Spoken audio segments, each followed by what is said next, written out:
जय गुरुदेव भगवान की जय। गुरु ब्रह्मा गुरु विष्णु गुरुदेवो महेश्वर, गुरु साक्षात परम ब्रह्मा तस्मै श्री गुरुवे नमः। जय गुरुदेव भगवान की जय। ओम परमात्मे नमः। तृतीय अध्याय का 31वां श्लोक।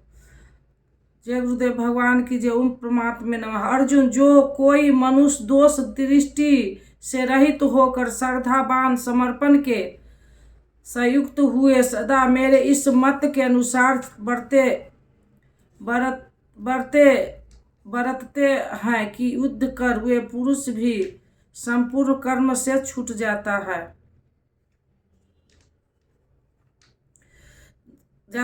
योगेश्वर का यह आश्वासन किसी हिंदू, मुसलमान या ईसाई के लिए नहीं है, अपितिमान मात्र के लिए उनका मत है कि युद्ध कर। इससे ऐसा प्रतीत होता है कि यह उपदेश युद्ध वाले के लिए है। अर्जुन के समकक्ष सौभाग्य से विश्व युद्ध की रचना थी। आपके सामने तो कोई युद्ध नहीं है। आप गीता के पीछे क्यों पड़े हैं? क्योंकि कर्मों से छूटने का उपाय तो युद्ध करने वाले के लिए है, किंतु ऐसा कुछ नहीं है। प्रस्तुत यह अंतर्देश की लड़ाई है। क्षेत्र और क्षेत्रज्ञ का विद्या और अविद्या का धर्म, क्षेत्र और कुरुक्षेत्र का संघर्ष है। आप जो ध्यान में चित्त का निरोध करेंगे तो विजातीय प्रवृत्तियाँ बाधा के रूप में प्रत्यक्ष होती है, भयंकर आक्रमण करती है। उनका शमन करते हुए चित्त का निरोध करते जाना ही युद्ध है। जो दोष दृष्टि से रहित होकर श्रद्धा के साथ इस युद्ध में लगता है, वह कर्मों के बंधन से, आवागमन से भली प्रकार छुटकारा पा जाता है। जो इस युद्ध में प्रवृत्त नहीं होता, उसकी क्या गति होती है, इस पर कहते हैं। जो दोष दृष्टि वाले अचेत मोहनिशा में अचेत लोग मेरे इस मत के अनुसार नहीं बरतते, अर्थात ध्यानस्तर होकर आशा, ममता और संताप रहित होकर समर्पण के साथ युद्ध नहीं करते, ज्ञान पथ में सर्वथा मोहित उन लोगों को तू कल्याण से भ्रष्ट हुआ ही जान। जब यही सही है तो लोग करते क्यों नहीं, इस पर कहते हैं। सभी प्राणी अपनी प्रकृति को प्राप्त होते हैं, अपने स्वभाव से बरबस होकर कर्म में भाग लेते हैं। प्रत्यक्षदर्शी ज्ञानी भी अपनी प्रकृति के अनुसार चेष्टा करता है। प्राणी अपने कर्मों में बरतते हैं और ज्ञानी अपने स्वरूप में, जैसा कि जिसकी प्रकृति का दबाव है वैसा ही कार्य करता है। यह स्वयंधिक है, इसमें निराकरण कोई क्या करेगा। यही कारण है कि सभी लोग मेरे मत के अनुसार कर्म में प्रवृत्त नहीं हो पाते। वे आशा, ममता, संताप का, दूसरे शब्दों में राग दोष त्याग नहीं कर पाते। जिसके कर्म का समयक आचरण नहीं हो पाता, इसी को और स्पष्ट कहते हैं। और दूसरा कारण बताते हैं, इंद्रियों के भोगों में राग और दोष स्थिति इन लोगों को दोनों के बस में नहीं होना चाहिए, क्योंकि इस कल्याण मार्ग में कर्मों से छूट जाने वाली प्रणाली में ये राग और दोष दुर्जय शत्रु है। आराधना का अपहरण कर ले जाते हैं। जब शत्रु भीतर है तो बाहर कोई किसी से क्या लड़ेगा। शत्रु तो इंद्रियों और भोगों के संदर्भ में है, अंतकरण में है। अतः यह युद्ध भी अंतकरण का युद्ध है, क्योंकि शरीर ही क्षेत्र है जिसमें सजाति और विजाति दोनों प्रवृत्तियां, विद्या और अविद्या रहती है। जो माया के दो अंग है, इन्हीं प्रवृत्तियों का पाना सजाति प्रवृत्ति को साधक के विजातीय अंतकरण युद्ध है। विजातीय समाप्त होने पर सजाति का उपभोग समाप्त हो जाता है। स्वरूप का स्पर्श करके स्वजाति का भी उसके अंतराल में विलय हो जाना इस प्रकार प्रकृति का पार पाना युद्ध है, जो ध्यान में ही संभव है। राग और दोष के शमन में समय लगता है, इसलिए बहुत से साधक क्रिया को छोड़कर सहसा महापुरुष की नकल करने लग जाते हैं। श्री कृष्ण इससे सावधान करते हैं। एक साधक 10 वर्ष से साधना में लगा हुआ है और दूसरा आज ही साधना में प्रवेश ले रहा है। दोनों की कक्षा क्षमता एक जैसी नहीं होगी। प्रारंभिक साधक यदि उसकी नकल करता है तो नष्ट हो जाएगा। इसी पर श्री कृष्ण कहते हैं कि अच्छी प्रकार आचरण किए हुए दूसरे के धर्म से गुण रहित भी अपना धर्म अधिक उत्तम है। स्वभाव से उत्पन्न कर्म में प्रवृत्त होने की क्षमता स्वधर्म है। अपनी क्षमता के अनुसार कर्म में प्रवृत्त होने से साधक एक दिन पार पा ही जाता है। अतः स्वधर्माचरण में मरना भी परम कल्याणकारी है। जहाँ से साधक छूटेगा शरीर मिलने पर वहीं से पुनः प्रारंभ होगा। आत्मा तो मरता नहीं, शरीर वस्त्र बदलने से आपको बुद्धि विचार बदल तो नहीं जाते। आगे वाले की तरह स्वयं गंग बनाने से साधक भय को प्राप्त होगा। भय प्रकृति में होता है, परमात्मा में नहीं। प्रकृति का आवरण और घना हो उठेगा। इस भगवत पथ में नकल का बाहुल है। बुज महाराज जी को एक बार आकाशवाणी हुई कि अनुसुईया में जाकर रहो, तो जम्मू से चित्रकूट आए और अनुसुईया की घोर जंगल में निवास करने लगे।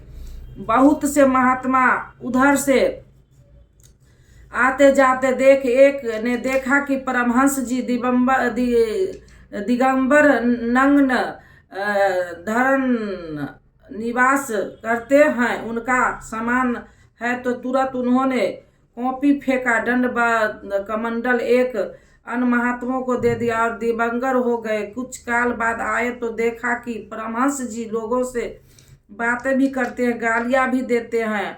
महाराज जी को आदेश हुआ था कि भक्तों को कल्याणार्थ कुछ तारना दिया करे, इस पथिक को निगरानी रखे। महाराज जी की नकल करे हुए महात्मा भी गालियां देने लगे, किंतु बदले में लोग भी कुछ न कुछ कह बैठते थे। वे महात्मा कहने लगे, वहाँ कोई बोलता नहीं, यहाँ तो जवाब देता है। 1 साल बाद लौटे तो देखा कि परमहंस जी गधे पर बैठे हैं, लोग पंखा झेल रहे हैं, चबल चल रहे हैं। उन्होंने जंगल के ही एक खंडहर में सख्त मंगवाया, गद्दे बिछाए, 2 आदमियों को चंबल लगाने के लिए नियुक्त कर दिया। हर सोमवार को भीड़ भी लगने लगे कि पुत्र चाहिए तो 50 रुपये, पुत्री चाहिए तो 25 रुपये, किंतु उधर अंत न होई निबाहु। 1 महीने में ही कौड़ी के 2 होकर चले दिए। इस भगवान पथ में नकल साथ नहीं देता। साधक को स्वधर्म का ही आचरण करना चाहिए। स्वधर्म क्या है? अध्याय 2 में श्री कृष्ण ने स्वधर्म का नाम लिया।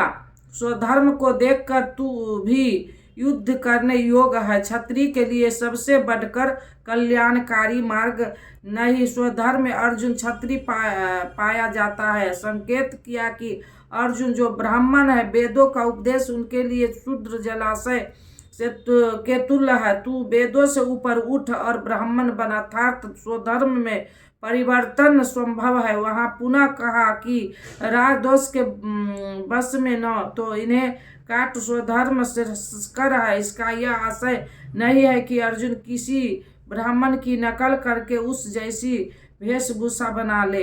एक ही कर्म पथ को महापुरुष ने 4 श्रेणी में बांट दिया: नियुक्त, मध्यम, उत्तम और अति उत्तम।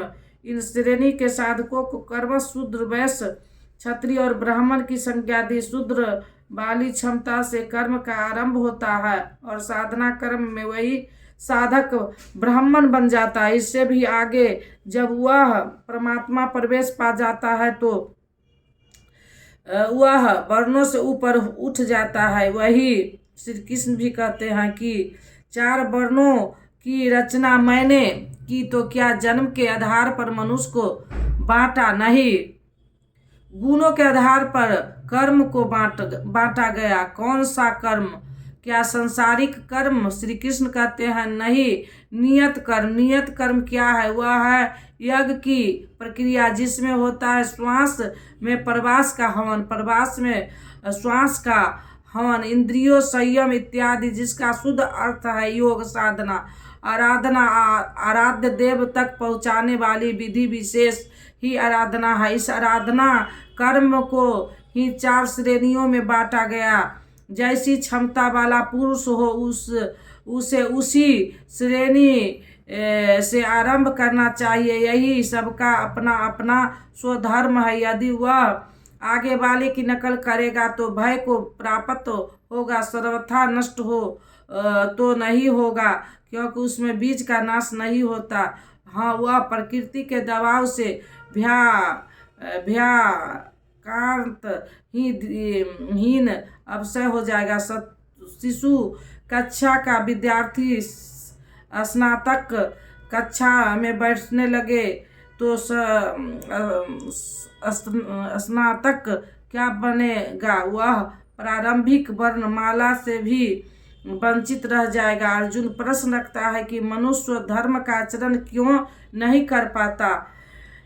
हे श्री कृष्ण, फिर यही पुरुष बरबस घसीट कर लगाए हुए सदृश न करना चाहता हुआ भी किसकी प्रेरणा से पाप का आचरण करता है? आपके मत के अनुसार क्यों नहीं चल पाता? इस परिग्वेश्वर श्री कृष्ण कहते हैं कि अर्जुन, रजोगुण से उत्पन्न यह काम क्रोध अग्नि के समान भोगने से कभी न तृप्त होने वाली बड़े पापी है। काम क्रोध राग दोष के ही पूरक है। अभी मैंने जिसकी चर्चा की है इस विषय में तू उनको ही शत्रु जान। अब इनका प्रभाव बताते